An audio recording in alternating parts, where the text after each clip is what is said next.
세 번째 시간입니다. 성경에 나오는 지명 지금 보고 있습니다. 오늘은 여러분 어디일 것 같습니까? 오늘 읽은 본문 중에서 어떤 지명이 나오는 데가 있습니까? 있지요. 지명 나오는 데 있잖아요. 어디일 것 같습니까? 오늘은 도단이라고 하는 곳입니다. 도단. 지도를 한번 보시겠습니다. 도단은 저기에 있습니다. 이스라엘 지도, 저기 지금 중간에 이렇게 지렁이처럼 되어 있는 건 분홍색 있죠. 저기 요단강입니다. 요단강 동쪽, 요단강을 중심으로 동서로 나누어서 서쪽이 지금 이스라엘 땅이고 그 안에 도단이라고 하는 빨간색 중앙에 있죠. 요단강 바로 밑에 도단이라고 하는 곳이 있습니다. 그리고 동쪽에는 이방 나라들이 차지하고 있습니다. 제일 위쪽에 아람, 그 밑에 암몬, 그 밑에 모압, 그리고 에돔, 이렇게 쭉 나라들이 있습니다. 아람 저 위쪽에는 여러분 바벨론과 아수르 이런 나라들이 저 위에 있습니다. 거긴 초강대국이죠. 그러니까 아수르, 바벨론 이런 나라들은 초강대국입니다. 이제 내려주셔도 좋습니다. 이런 이제 배경을 가지고 오늘 말씀을 보시면 되겠습니다. 아수르와 바벨론이 강대국인데 아람도 여러분 못지않은 강대국이었어요. 아람도 틈만 있으면 아수르하고 전쟁을 치러서 영토를 빼앗겼다 뺏었다 이렇게 지금 계속 주고받고 하는 그런 상황이었어요. 그런 상황 속에서 이 아람이라고 하는 이 나라가 그 이스라엘 중에서 북쪽 이스라엘이 지금 아람하고 이렇게 요단강을 기점으로 해서 이렇게 붙어 있잖아요. 그러니 북쪽 이스라엘을 늘 이렇게 왔다 갔다 침공을 했어요. 왔다 갔다 침공을 하면서 뭐 뺏기도 하고 뭐 이렇게 했던 그런 상황이 이렇게 있었습니다. 그런데 어떤 이 일들이 지금 일어나고 있는가 하면 그 당시에 북이스라엘에 선지자가 있었습니다. 북이스라엘에 선지자가 있었는데 우리가 잘 알고 있는 사람입니다. 누구겠습니까, 여러분? 엘리야와 엘리사가 있었습니다. 엘리야와 엘리사는 엄청난 일을 행하는 사람이잖아요. 근데 엘리야라고 하는 사람은 열왕기하 2장에 저기 회리바람을 타고 불병거를 타고 저 하늘로 승천했어요. 그리고 이젠 그의 제자 엘리사만 남게 되었어요. 엘리사가 남아서 이제 이스라엘을 이렇게 영적으로 지도해주는 그런 사람으로 이렇게 남아 있는 것을 보게 됩니다. 근데 그가 이제 홀로 남아서 오늘 본문에 나오는 이 도단이라고 하는 그곳에 이렇게 앉아서 후학들을 양성하고 있었어요. 후학 이제 선지자들 이런 사람들을 이제 양성하고 있었던 그런 때에 지금 벌어진 이 본문입니다. 이때에 지금 아람의 왕이었던 베나닷이라고 하는 왕이 있었어요. 이 왕이 엘리사를 잡아오라고 합니다. 왜 잡아오라고 이제 군대를 파병하는가 하면 이스라엘을 경계에 있는 이스라엘을 이 아람이 자꾸 이렇게 침범을 합니다. 침범을 해서 공격을 해서 전쟁을 해서 저 땅을 우리가 차지해야 되겠다라는 그런 마음을 가지고 자꾸 공격을 하는데 공격을 하는 곳마다 이스라엘 병사들이 와서 딱 지키고 있는 거예요. 그러니 이길 수가 없는 거예요. 아무한테도 이야기하지 않고 들어가서 공격을 하여서 딱 여기 밤에 아니면 언제 가서 딱 공격해서 우리가 차지하면 되겠다 라고 해서 딱 가는데 가는 곳마다 이스라엘 병사들이 딱 지키고 있는 거예요. 이런 상황이 지금 벌어지고 있다는 것을 여러분 기억하고 있으면 됩니다. 자, 근데 이렇게 엘리야가 떠나고 난 다음에 엘리사가 활동을 이제 조금 중단을 해요. 조금을 중단을 하고 지금 도단에서 후학을 양성하고 있으니까 베나닷이라고 하는 이 아람의 왕이 어떤 생각을 하고 있었는가 하면 엘리사가 아예 하늘의 능력이 다 했는가 보다. 이제 하늘의 능력이 다 해서 이제 예언을 못 하는가 보다. 하나님의 능력이 그에게서 이제 떠나갔는가 보다. 그래서 계시를 못 하는구나. 이런 마음이 이제 베나닷에게 들었던 거예요. 베나닷에게 들어서 이 사람이 군대를 모아가지고 도단에다가 파견을 합니다. 군대를 모아서 이 도단 이 성인데 여러분 세겜에서부터 한 20km 북쪽으로 있는 곳인데 그곳에 백성을 이 군대를 보내서 이 도단 성을 딱 에워싸게 만듭니다. 한 사람을 잡기 위해서 여러분 군대를 보내서 그 도단의 성을 딱 에워싸게 만드는 그런 이 상황인 거예요.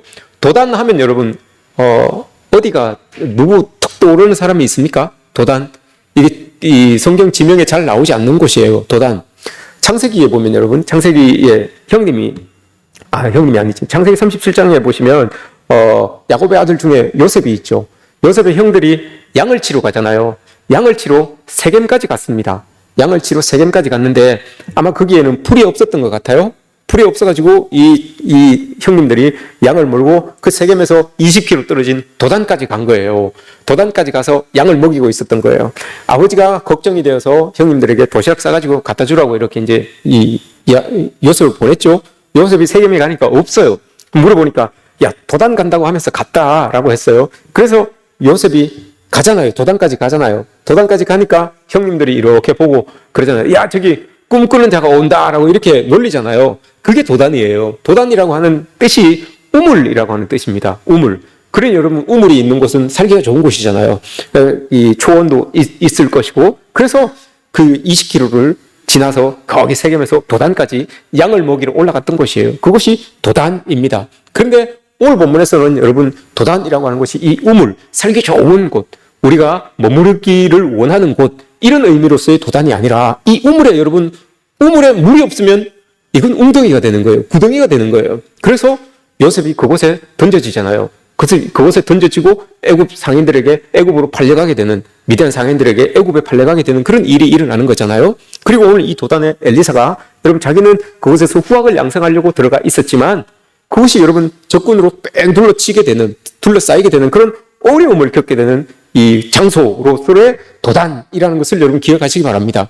우리 사는 삶의 자리가 여러분 늘 이래요. 우리는 먹고 살기 위하여서 저거 하면 살겠다라고 해서 그곳에서 열심히 일을 하고 있는데, 그것이 그렇게 열심히 살아갈 때 우리에게 유익을 주고 할 때는 그 마치 우물 같죠. 도단처럼 마치 우물 같죠. 그러나 그것이 여러분 삐뚤어지기 시작하면, 우물에 물이 마르기 시작하면 내가 살기 위해서 들어간 그것이 오히려 나를 집어삼키는 구덩이가 되는 거예요.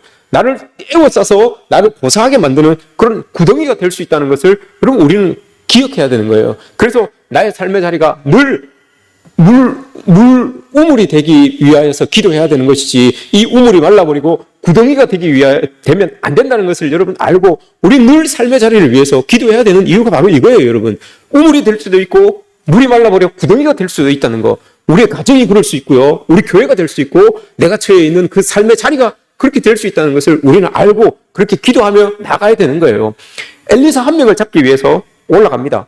그 많은 인원들이 올라가서 그 도단성을 꽉 이렇게 둘러세웁니다. 둘러싸고 있는 거죠. 근데 사실 여러분, 하나님께서 이 아람이라는 나라를 이스라엘을 치기 위하여서, 이스라엘을 깨닫게 하기 위하여서 계속해서 이 이스라엘을 위하여서 하나님께서 징계의 도구로 아람을 사용하시는 거예요. 6장 8절 말씀을 보시면 계속해서 이스라엘과 더불어 싸우며 라고 하는 것이, 하나님께서 여러분 징계의 막대기를 주셔서 이스라엘이 잘못할 때마다 아람이 가서 혼을 냅니다. 그래서 깨닫게 하시고 하는 그런 역할을 하게끔 이 아람을 사용하고 계시는 거예요. 그런 일들이 이제 벌어지고 있는 거죠. 근데 이 일 가운데 이제 하나님이 역사하시는 거예요. 어떻게 역사하시는가 하면, 아람 베나닷이 공격을 하러 갔는데 딱 지키고 있습니다. 이스라엘 왕이. 엘리사가 아는 거예요. 엘리사가 알고 왕에게 이야기합니다. 왕이요, 오늘은 저쪽에서 적들이 올 테니까 왕이 막 돌아다니지 마시고 저기를 딱 지키고 계십시오. 저기 오니까 딱 지키고 있어요. 또 이기고, 이스라엘이 이기고 하는 거예요. 이 베나닷이 화가 난 거예요. 화가 나가지고 자기 주변의 사람들을 다, 이제 참모들을 다 모으는 거죠. 아니, 도대체 이거 어떤 일이야, 이거? 누구한테 이야기 좀 하지 않냐고? 다 이거 정보가 어디서 돼 나간 거야? 이거 혹시 내통하는 사람 있는 거 아니야? 이렇게 이제 이야기를 한 거예요. 다 모아놓고. 분명히 내통하지 않고는 이런 일이 일어날 수가 없다. 내가 누구에게도 이야기하지 않고 가는데도 그게 딱 지키고 있는, 이게 무슨 일이냐? 이렇게 한 거예요. 그러니 그 베나닷의 참모 중에 한 명이 이야기를 합니다.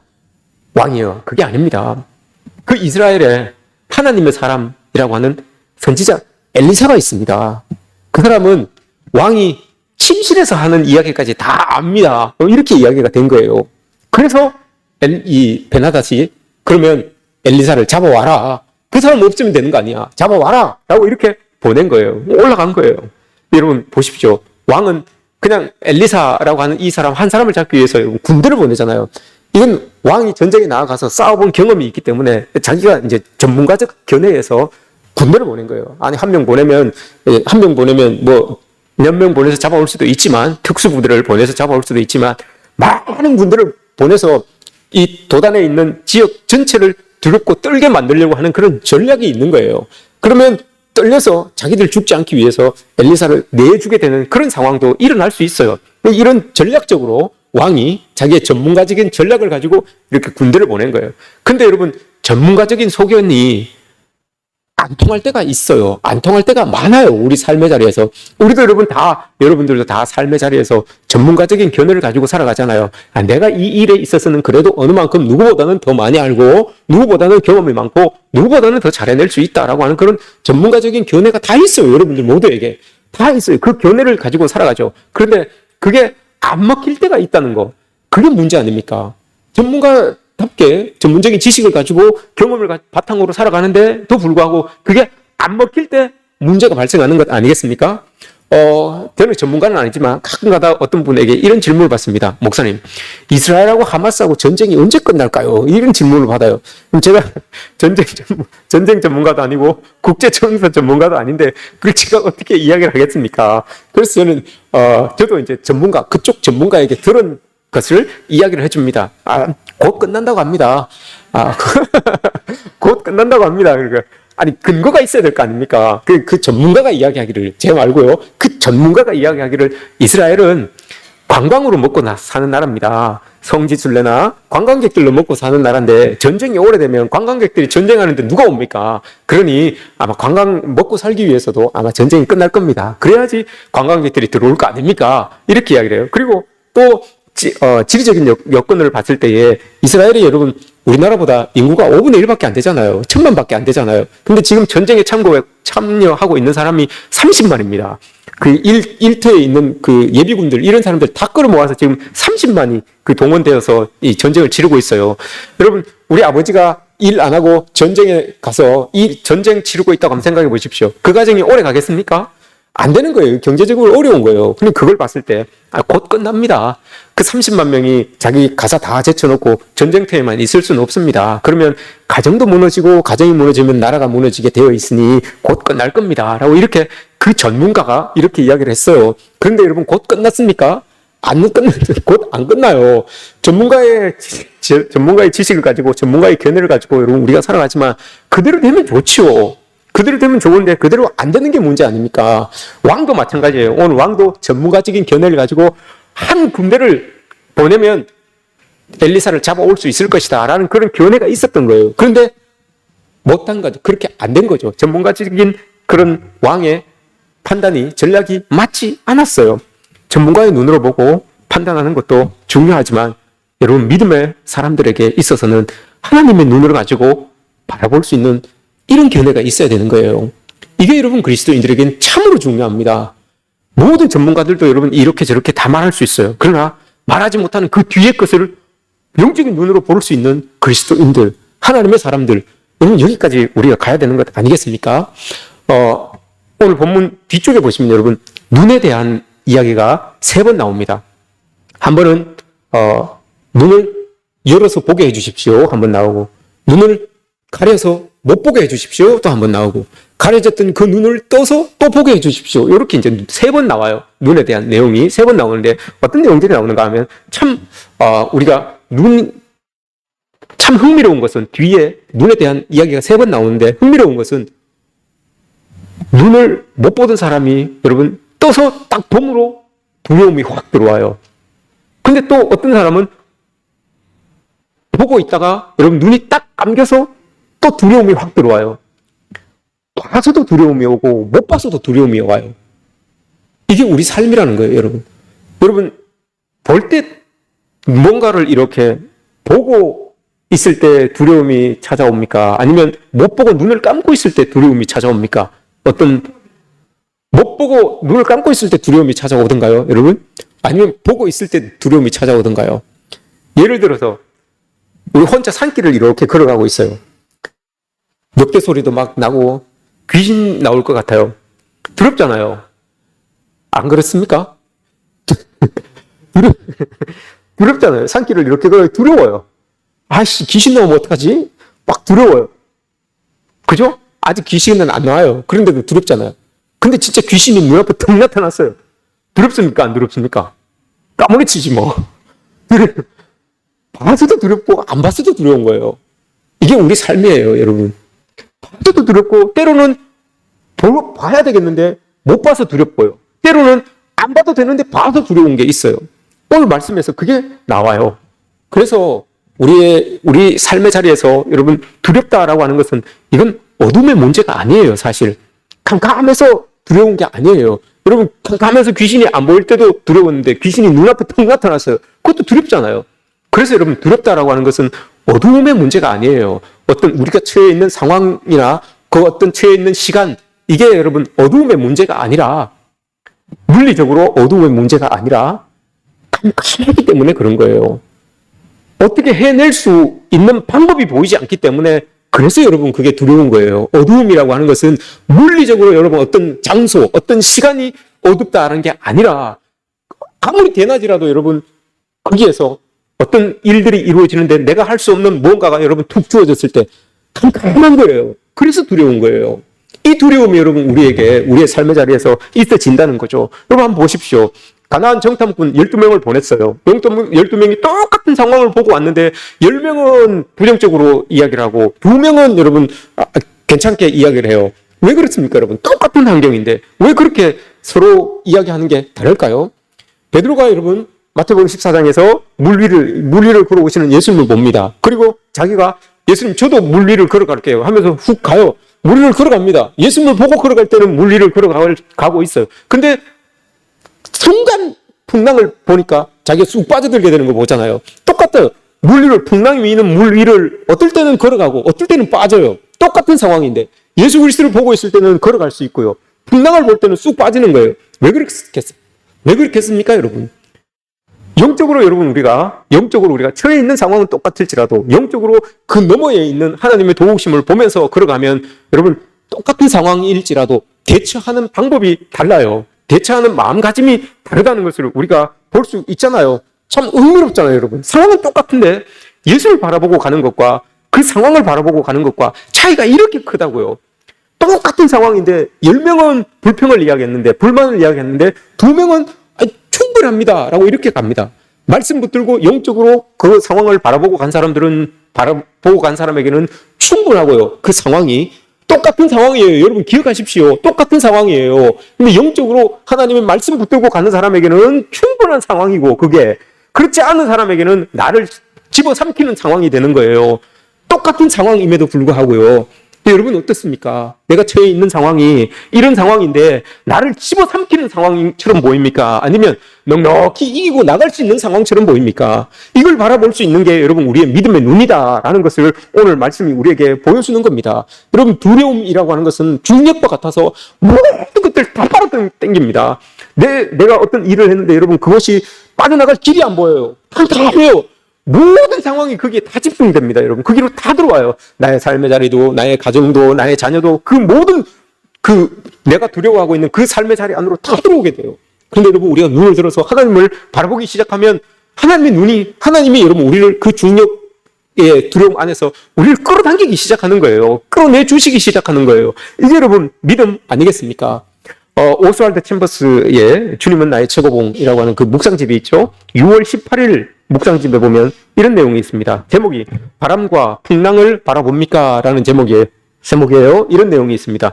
어떤 문제를 당하면 우리는 당장 하나님께로 나아갑니다. 그러나 자신에 관한 여러 형편을 고려하면 침몰합니다.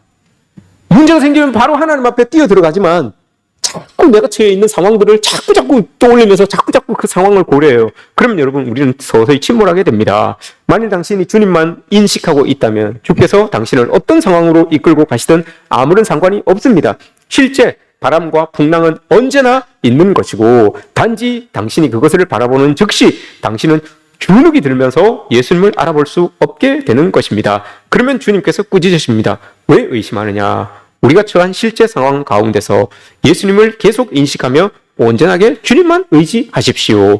상황은 여러분 똑같다니까요.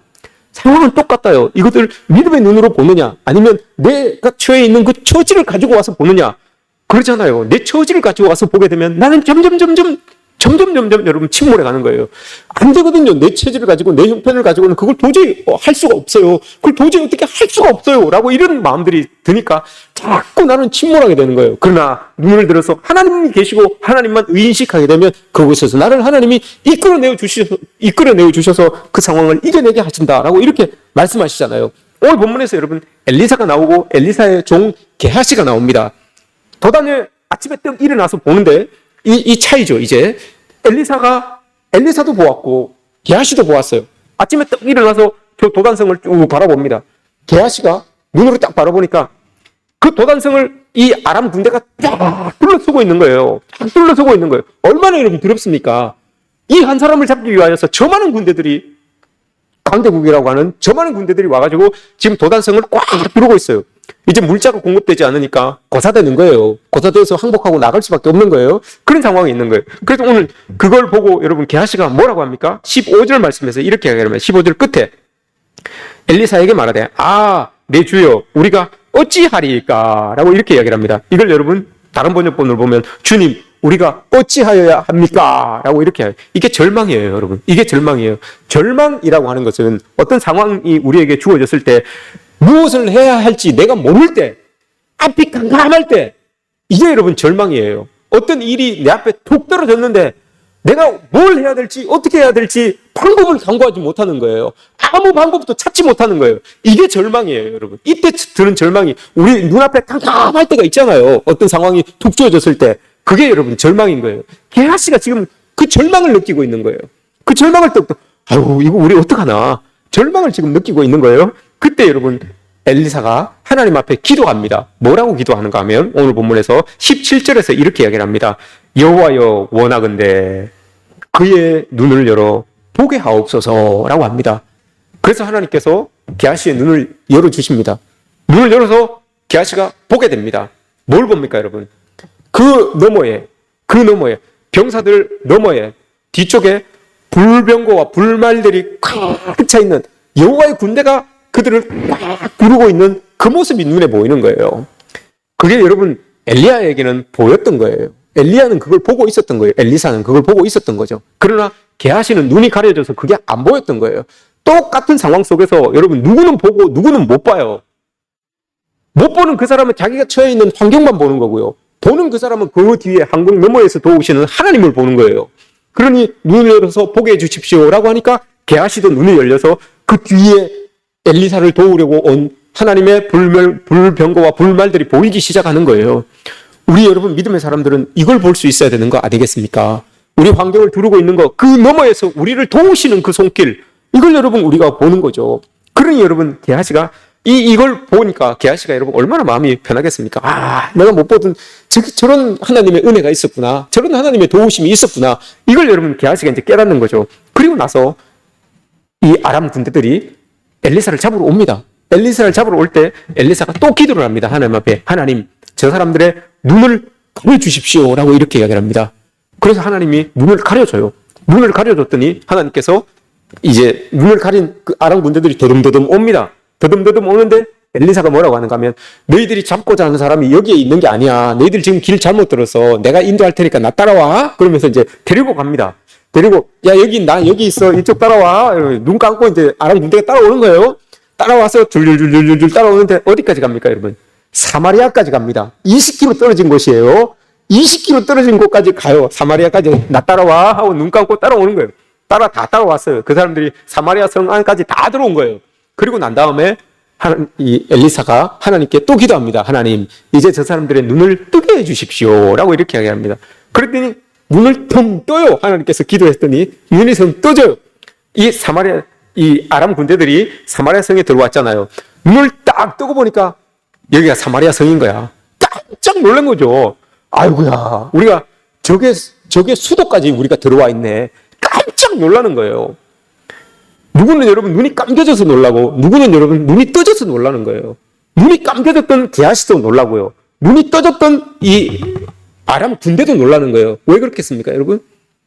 우리도 마찬가지예요, 여러분. 눈이 떠져서 놀라는 분들도, 영적으로 눈이 떠져서 놀라는 분들도 계세요. 왜 그렇겠습니까, 여러분? 내가 서 있는 곳이 어딘지 보이거든요. 영적으로 눈이 떠져지면.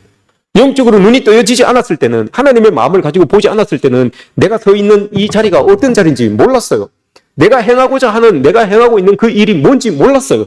그런데 하나님이 은혜 주셔서 영적으로 눈이 텅 떠지니까 여러분, 내가 서 있는 이 자리가 어떤 자리인지가 보이기 시작하는 거예요.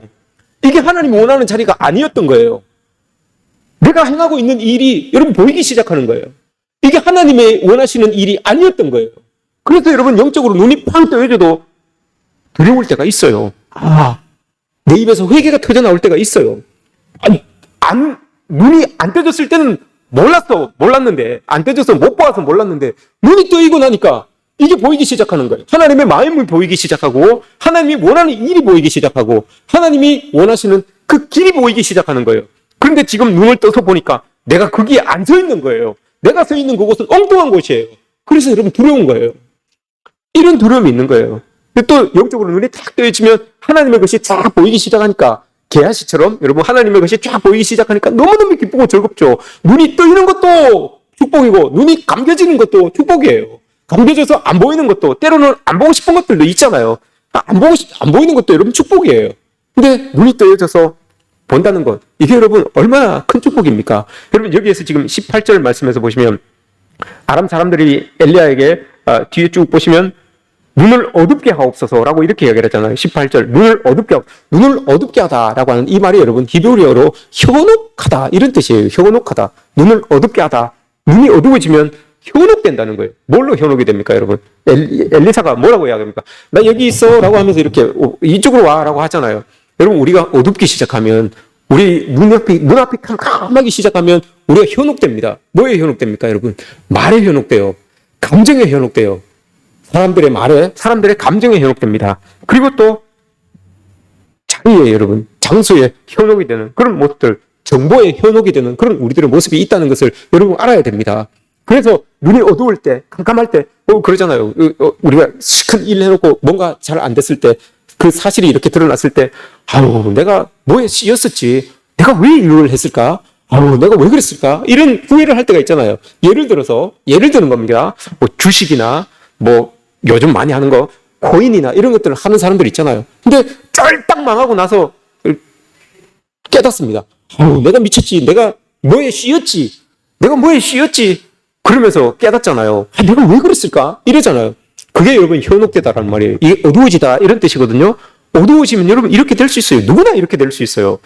어두워지면. 그래서 여러분, 우리는 눈이 열리게끔, 하나님 앞에서 눈이 열리게끔 그렇게 기도하면서 살아가야 되는 것 아니겠습니까? 눈이 열려서 여러분 하나님의 확신 가운데 살아가는 사람이 있고, 또 눈이 열려서 회개하면서 하나님께로 더 가까이 가는 사람도 있다는 것을 여러분 우리는 알아야 됩니다. 이게 여러분 오늘 우리에게 도단이라고 하는 것이 그런 것이에요. 영적인 눈이 열리는 곳. 그래서 그 영적인 눈이 열려서 하나님의 것을 바라볼 수도 있고, 나의 잘못된 것들도 바라볼 수 있는 곳. 그것이 도단이에요. 그래서 오늘 본문이 도단의 은혜라고 하는 겁니다. 여러분, 이런 은혜가 여러분들에게 있어지기를 축복합니다. 하나님은 여러분, 우리가 보이지 않지만 우리 뒤에 불말과 불병거를 딱 준비하고 계시는 거예요. 이게 여러분 하나님의 섭리 아닙니까? 내가 여러분 그 도단에서 우물에, 구덩이에 쿡 빠져 있어요. 내가 도단에서 그곳이 우물이라고 하는 살아갈 수 있는 공간임에도 불구하고 그곳에 여러분 아람 군대가 나를 둘러싸고 있어요. 그럼 여러분, 우리는 그렇게 생각할 것 아닙니까? 이 어려운 곳에, 이 힘든 상황 속에서 여러분, 하나님의 섭리가 도대체 뭘까? 여러분, 우리는 고민할 거 아닙니까? 내가 믿음으로 살았는데 왜 내가 이 구덩이에 빠질 수밖에 없는가?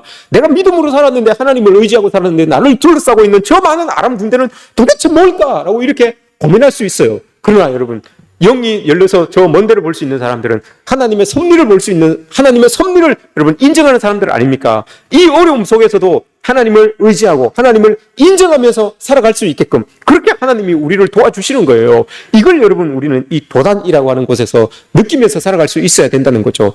여러분, 박지웅님의 믿음의 눈을 뜨라라고 하는 책이 있어요. 그 책에 이제 어떤 내용이 나오는가 하면, 아버지가 여러분 실직을 당합니다. 실직당한 아버지가 퇴근하고 집으로 이렇게 들어옵니다. 퇴근하고 집에 들어오는데 뭐 평소 때와 마찬가지로 아들이 이제 아버지 들어오는데도 뭐 본체만 제 인기척도 안 해요. 그냥 게임하고 있는 거예요. 평소 같으면 아버지가, 야, 그래도 아버지 들어왔는데 인사도 하고 좀 그래야 되지 안 되겠어? 라고 이렇게 했는데, 이제 아버지가 실직을 하고 나니까 마음이 그냥 쭉 무너진 거예요. 막 그 그냥 다 실망이 돼서 뭐 삶에 의욕이 없는 거예요. 아들이 그냥 게임을 하면 게임을 하는 거고 그러면서 들어왔어요. 들어오셔가지고 자기 방에 이렇게 들어가려고 하시다가 게임을 너무 재미있게 하고 있는 그 아들이 이렇게 보여서 아들 방에 들어갑니다. 아들 방에 들어가서 아무 말도 하지 않고 아들이 게임하고 있는 걸 이렇게 지켜보고 계시는 거예요. 이렇게 지켜보고 계시는데 막 하다가 게임이 끝났어요. 죽었어. 게임이 여러분 끝나면, 게임이 실패하면 그 시그널이 뭐가 뜹니까?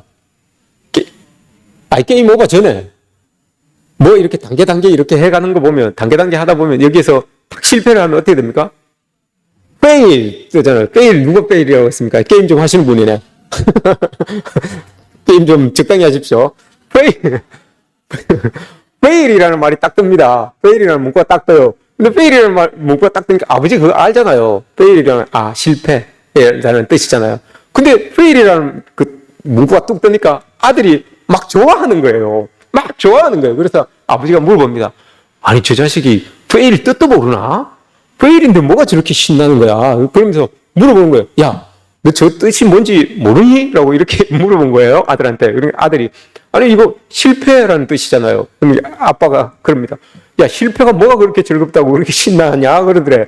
그래서 아들이 그렇게 얘기합니다. 에이, 아빠, 여기에서 실패라고 하는 것은 한 판 더 할 수 있는 기회를 준다는 말이야. 이렇게 이제 딱 아들이 이야기를 한 거예요. 그래서 자기는 즐거운 거예요. 실패를 했지만 한 판 더 할 수 있기 때문에, 기회가 주어졌기 때문에 즐거운 거예요.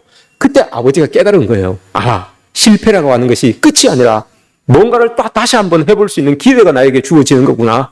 이걸 그 아들의 게임을 보면서 느꼈다는 거예요. 이게 여러분 하나님의 섭리 아니겠습니까? 그리스도인들에게 있어서 하나님의 섭리라는 건 여러분 이런 거예요. 우리가 다 실패해서 넉넉고 있을 때에 여러분 하나님의 섭리를 인정하는 사람들은 이 실패 가운데서, 이 구덩이 가운데서 나를 이끌어내셔서 이 구덩이에 물을 채우시고 우물을 만드시는 분이 하나님이구나. 이걸 믿고 나가는 게 여러분 우리잖아요. 이걸 믿고 나가는 게 여러분 그리스도인들이 하나님의 섭리를 인정하면서 나아간다는 거예요. 그러면 여러분 어떤 어려움이 와도, 어떤 힘든 상황이 와도 나를 다시 이끌어내시고 그곳에 살아갈 수 있는 물을 채우시는 분이 하나님이다라고 하는 거, 여러분 이걸 믿고 살아가는 거, 이런 사람들은 여러분 절망하지 않아요. 눈앞이 캄캄해도 여러분 절망하지 않습니다. 왜냐? 그 캄캄한 뒤에서 나를 비춰주시는 하나님을 여러분 우리가 섭리하고 있잖아요. 믿고 있잖아요. 이런 믿음이 여러분 우리에게 있어졌으면 좋겠습니다. 이게 도단입니다. 여러분들이 도단, 나는 살 길이라고 생각하고 들어갔는데 그것이 물이 말라서 구덩이가 되어버렸어요. 그것이 참 살 길이라고 생각하고 들어갔는데 그것에 여러분 군대가 빽 눌러쳐 있어요. 그러나 믿음의 눈으로 보니 그곳에 물이 차기 시작하고 그곳에 하나님의 불변과 불말이 나를 둘러 도와주고 있는 그 모습이 여러분 우리의 눈에 이렇게 보여져요. 그게 여러분 하나님의 섭리입니다. 여러분들 가운데 하나님의 섭리를 믿으시고 살아가기를 바랍니다. 여러분들이 참 힘들고 어려운 상황 속에 있는 분들도 분명히 계십니다. 그러나 확신하기는 그 너머에서 여러분들을 지켜보고 계시는, 언제 내가 가서 도와줄까? 언제 내가 불만과 불만을 내가 출동시킬까? 라고 여러분들을 뚫어지게 바라보고 계시는 그 하나님이 계신다는 것, 여러분 이걸 믿고 살아간다면 우리는 어떤 선택 앞에서도 후회하지 않는 그런 인생의 선택을 하면서 살아갈 수가 있을 것입니다. 여러분 모두에게 이런 은혜가 있어지기를 주님의 이름으로 축복합니다.